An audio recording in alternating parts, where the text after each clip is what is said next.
रफाकत दाल चावल की रेहड़ी लगाता था, जिससे वह बामुश्किल अपने घर का खर्चा चला रहा था। लेकिन इसकी बहन जब भी आती, रफाकत इसे अपनी जमा पूंजी दे देता। जबकि रजिया रफाकत से लड़ने लगती कि आपा का शौहर दुबई होता है और अच्छा कमाता है, तुम अपने बच्चों का नवाला इसे दे देते हो। तो इसी बात पर घर में झगड़ा हो जाता। कुछ दिन गुजरे तो रफाकत को फालिज का अटैक हो गया और वो बिस्तर पर जा लगा। तो घर में फाके पड़ गए। तो रजिया बोली, अब तुम्हारी बहन कहाँ गई है? ये सुनकर रफाकत नजरें चुराने लगा कि तभी दरवाजा खुला। तो रजिया की आंखें फटी की फटी रह गईं। बाहर आपा। आपा फिर कब वापस आएंगी? रफाकत की बहन दरवाजे पर ही थी। जब इसने इनका हाथ थामकर बड़े लाड भरे अंदाज में सवाल पूछा तो आपा मुस्कुरा दी। तुम भी बिल्कुल छोटे बच्चे बन जाते हो। रफाकत अभी जाने तो दो, फिर वापस भी आ जाऊंगी। आपा की बात पर वो भी मुस्कुरा दिया और खामोशी से इनका हाथ पकड़ते हुए इनकी मुट्ठी में कुछ दबा दिया। क्या करते हो रफाकत? ऐसे मत किया करो। तुम खुशी से मिल लेते हो, मेरे लिए यही बहुत है। नहीं आपा, आप हमारे घर आई हैं तो मैं आपको खाली हाथ तो नहीं जाने दूंगा। भाई छोटे होकर भी बड़े होते हैं। रफाकत भी आपा का ही भाई था, जवाब देने में कहाँ बाज आने वाला था। आपा मुस्कुराकर इसे दुआएं देती हुई चली गईं। जबकि रजिया ने सुलगती हुई नजरों से यह मंजर देखा था। इसे बिल्कुल भी अच्छा नहीं लगता था जब आपा पूरे दिन इसके घर में आकर रुकती, प्यार भरी बातें करती थीं, रफाकत के साथ बचपन के किस्से छेड़ती थीं और हंसती मुस्कुराती रहती थीं। घर में जैसे एक अलग ही रौनक लग जाती थी। लेकिन इस रौनक के पीछे रजिया के दिल में अजीब सा जहर भर जाता था। बहन भाई की यह मोहब्बत इसे एक आंख नहीं भाती थी। वो चुपचाप एक तरफ खड़ी सब कुछ देखती रहती, मगर इसके दिल में हसद और गुस्से की आग भड़कती रहती। ऐसा नहीं था कि वो शुरू से आपा से खार खाती थी, बल्कि एक वक्त था जब वो भी इन्हें इज्जत देती थी, इनके आने पर खुश होती थी, इनके साथ बैठकर बातें करती थी। लेकिन जब से इसके बच्चे बड़े होने लगे थे और घर में खर्च का मसला बनने लगा था, तभी से इसे आपा बेहद बुरी लगने लगी थी। अब वो इनकी हर बात में नुक्स निकालती थी, हर हरकत इसे चुभती थी, क्योंकि वो जब भी आती थी, रफाकत के पास जो भी जमा पूंजी होती थी, वह उठाकर अपनी बहन को पकड़ा देता था। रफाकत खुद दाल चावल की रेड़ी लगाता था, सुबह सवेरे निकल जाता और शाम ढले थका हारा वापस आता था। पहले तो गुजर बसर आसान थी, लेकिन जैसे जैसे बच्चे बड़े होते गए और इनका अपना गुजारा करना मुश्किल हो गया था। महंगाई दिन ब दिन बढ़ती जा रही थी और आमदन वही महदूद थी। कभी कभार तो फाका भी करना पड़ता, क्योंकि काम हमेशा अच्छा नहीं चलता था। कुछ दिन ऐसे होते थे जब रेहड़ी पर ग्राहक ही नहीं आते थे और वो खाली हाथ घर लौटता था। बिजली और गैस के बिल, मकान का किराया, राशन पानी, सब्जी, बच्चों की स्कूल की जरूरियात के पैसे, इन सब खर्चों ने मिलकर जैसे कमर तोड़ रखी थी। महीना शुरू तो हो जाता, लेकिन खत्म होने का नाम ही नहीं लेता था, क्योंकि आखिरी 10 दिन फाका कुशी के आलम में ही गुजरते थे। इन सब के बावजूद रफाकत की आदतें वही थीं। वो अपनी बहन से मोहब्बत करने में कोई कमी नहीं करता था। ऐसे लगता था कि बहन को देना इसका फर्ज है, चाहे हालात कैसे भी हों। जबकि आपा का शोहर दुबई में था और अच्छा खासा कमाता था। आपा को इनके दिए हुए थोड़े से पैसों की कोई खास जरूरत नहीं थी। वो अच्छे कपड़े पहनती थीं, अच्छे जूते पहनती थीं और खानदान भर में सखी और फयाज मशहूर थीं। लेकिन रजिया की नज़र में वो सब दिखावा था, क्योंकि इसे लगता था कि वो अपने सके भाई के बच्चों के मुंह से नवाला छीन कर ले जाती हैं। ये बात रजिया के दिल को अंदर ही अंदर खाती रहती थी। वो जब भी अपने बच्चों को भूख से बिलखते देखती, तो इसका दिल मजीद सख्त हो जाता। इसे लगता था कि अगर रफाकत अपनी बहन को पैसे ना देता, तो शायद आज इनके घर के हालात बेहतर होते।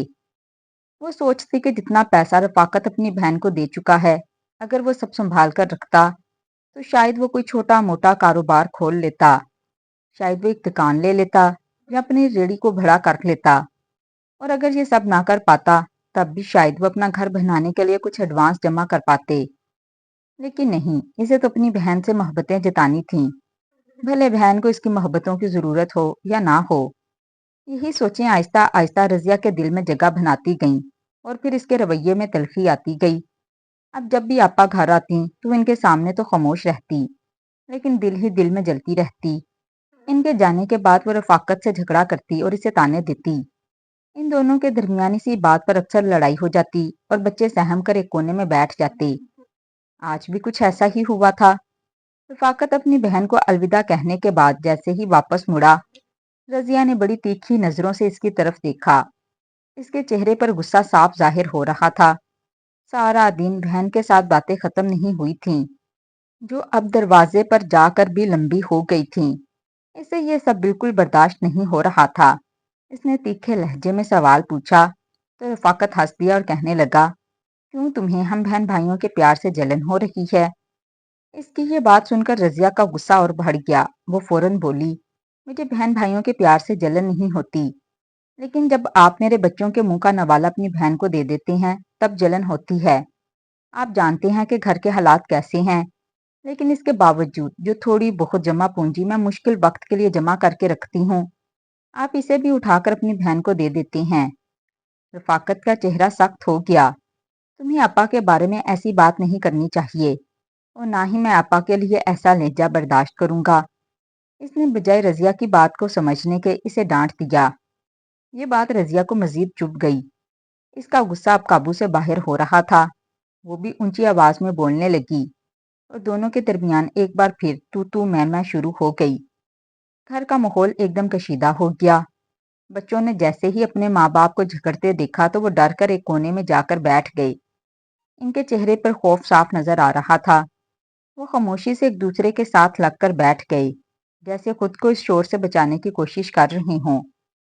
बच्चों को फुप्पो का घर में आना बिल्कुल भी पसंद नहीं था। इसीलिए नहीं कि फुप्पो इन्हें अच्छी नहीं लगती थीं या वो इनसे प्यार नहीं करती थीं, बल्कि इसीलिए कि फुप्पो के जाने के बाद माँ और बाप का झगड़ा हो जाता था। वो जानते थे कि जैसे ही फुप्पो जाएंगी, घर में लड़ाई शुरू हो जाएगी और फिर कई कई दिन तक यही माहौल रहेगा। अक्सर ऐसा होता था कि रफाकत और रजिया कई दिन तक एक दूसरे से बात नहीं करते थे। घर में खामोशी छा जाती थी, लेकिन वो खामोशी सुकून वाली नहीं होती थी, बल्कि एक बोझल सी खामोशी होती थी जिसमें हर कोई घुटा घुटा सा महसूस करता था। ऐसे में बच्चों की भी शामत आ जाती थी। कभी माँ गुस्से में इन पर चीख देती, तो कभी बाप अपनी झुंझुलाहट इन पर निकाल देता। आज भी बच्चे इसी डर के साथ कोने में बैठे थे। इनकी नजरें कभी माँ पर जाती तो कभी बाप पर। वो चाहते थे कि यह झगड़ा खत्म हो जाए, लेकिन इनके पास इतनी हिम्मत नहीं थी कि कुछ बोल सकें। इनके दिलों में एक अजीब सा खौफ बैठ गया था। रजिया के दिल में गुस्से के साथ साथ बेबसी भी थी। वो जानती थी कि हालात ने इसे सख्त बना दिया है। अगर इसके बच्चे भूखे ना होते, अगर घर के हालात बेहतर होते, तो शायद वो कभी इस तरह ना सोचती। लेकिन अब इसके लिए वो हर चीज अहम थी जो इसके बच्चों के काम आ सकती थी। इसे अपनी औलाद की फिक्र थी, और यही फिक्र इसे अंदर से तोड़ भी रही थी और सख्त भी बना रही थी। दूसरी तरफ रफाकत था, जो अपनी बहन की मोहब्बत में सब कुछ नजरअंदाज कर देता था। इसे लगता था कि वो जो कुछ कर रहा है ठीक कर रहा है। वो अपनी बहन को खुश देखना चाहता था और इसी में अपनी खुशी समझता था। इसे ये एहसास नहीं हो पा रहा था कि इसकी यही आदत इसके अपने घर को तोड़ रही है। घर के इस छोटे से कमरे में आज फिर वही पुराना मंजर दोहराया जा रहा था। ऊंची आवाजें, तल्ख जुमले और डरे सहमे बच्चे, जैसे ये सब इस घर की किस्मत बन चुका था। कोई भी इस दायरे से निकल नहीं पा रहा था। ना रफाकत अपनी आदत छोड़ पा रहा था, ना रजिया अपने गुस्से पर काबू पा रही थी, और ना ही बच्चे इस माहौल से बच पा रहे थे। ये बज़ाहिर एक आम सा घरेलू झगड़ा था, लेकिन इसके असरात बहुत गहरे थे। अभी आपा को गए चंद दिन ही गुजरे थे कि जैसे घर की फजा ही बदल गई। पहले जो हंसी मजाक और बातों की आवाजें थीं, वो अब मुकम्मल खामोशी में बदल चुकी थीं। रफाकत हस्बे मामूल सुबह रेड़ी लगाने के लिए निकला था, लेकिन इस दिन इसके कदम में अजीब सी लड़खड़ाहट थी। सर भारी था और जिस्म में कमजोरी कुछ ज्यादा ही महसूस हो रही थी। इसने सोचा शायद थकन है या भूख का असर है, इसीलिए इसने ज्यादा ध्यान नहीं दिया। लेकिन चंद ही घंटों बाद अचानक इसके हाथ से चम्मच गिर गया और जिस्म का एक हिस्सा जैसे सुन्न होकर रह गया। जबान लड़खड़ा गई और वह वहीं बैठा रह गया। करीब खड़े लोगों ने जब इसकी हालत देखी तो फौरन इसे संभाला और हॉस्पिटल पहुंचाया। खबर जब घर पहुंची तो रजिया के पांव तले से जमीन निकल गई। वो भागी भागी हॉस्पिटल पहुंची तो रफाकत को इस हालत में देखकर इसकी आंखों से आंसू बहने लगे। डॉक्टर ने चेक करने के बाद बताया कि इसे फालिज का अटैक हुआ है। अगरचे अभी इब्तदाई नौयत का है, लेकिन हालत को नजरअंदाज नहीं किया जा सकता। ये सुनकर रजिया के दिल पर जैसे पहाड़ टूट पड़ा। पहले ही घर के हालात खराब थे और अब ये नई मुसीबत। इसके पास इतने पैसे भी नहीं थे कि वह इलाज सही तरह करवा सके। इसने अपनी कुल जमा पूंजी देखी तो वो ना होने के बराबर थी। इसी लम्हे इसे अपने वो सोने की चैन याद आई जो उसने बड़ी शौक से बनवाई थी और हमेशा संभाल कर रखी थी। दिल पर पत्थर रखकर इसने वो चैन बेच दी ताकि रफाकत का इलाज शुरू करवा सके। हॉस्पिटल के दिन इसके लिए बहुत कठिन थे। एक तरफ शोहर की बीमारी का दुख और दूसरी तरफ बच्चों की फिक्र। वो दिन रात रफाकत के पास बैठी रहती, कभी इसके माथे पर हाथ रखती तो कभी डॉक्टर की बातें गौर से सुनती। रफाकत भी खामोशी से इसे देखता रहता, जैसे इसे अपनी गलतियों का एहसास हो रहा हो, लेकिन वो कुछ कहने की हालत में नहीं था। इन दिनों में आपा भी एक दो बार हॉस्पिटल आईं। वो आईं तो इनके चेहरे पर परेशानी साफ नजर आ रही थी। उन्होंने रफाकत की खैरियत दरियाफ्त की, इसके सर पर हाथ फेरा और रजिया से चंद रस्मी बातें की, लेकिन वो ज्यादा देर नहीं ठहरी।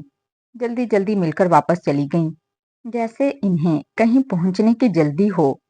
रजिया ने इनकी आंखों में फिक्र तो देखी, मगर साथ ही एक फासला भी महसूस किया जो पहले कभी नहीं था। कुछ दिनों के इलाज के बाद रफाकत को हॉस्पिटल से डिस्चार्ज कर दिया गया। डॉक्टर ने वाजिया तौर पर हदायत दी कि अगरचे फालिज का झटका मामूली था, लेकिन इसे बिल्कुल भी नजरअंदाज ना किया जाए। रफाकत को मुकम्मल आराम की जरूरत थी और इसके साथ अच्छी खुराक भी जरूरी थी ताकि वो जल्द सेहत याब हो सके। डॉक्टर ने यह भी कहा, अगर एहतियात ना की गई तो ये मसला दोबारा भी हो सकता है और ज्यादा खतरनाक साबित हो सकता है। घर वापस आकर रफाकत चारपाई पर लेट गया। अब वो पहले जैसा नहीं रहा। जिस्म में कमजोरी थी और हरकत में भी सुस्ती आ गई। इसके लिए रेड़ी लगाना तो दूर की बात, अब उठना बैठना भी मुश्किल हो गया था। इसके लेटते ही जैसे घर का निजाम भी लेट गया। आमदन का कोई जरिया बाकी ना रहा। जो थोड़े बहुत पैसे थे वो इलाज पर खर्च हो चुके थे। बिजली और गैस के बिल जमा होते जा रहे थे। मकान का किराया भी अदा नहीं हो सका था। मालिक मकान बार बार दरवाजे पर आकर किराया मांगता और सख्त लहजे में बात करके चला जाता।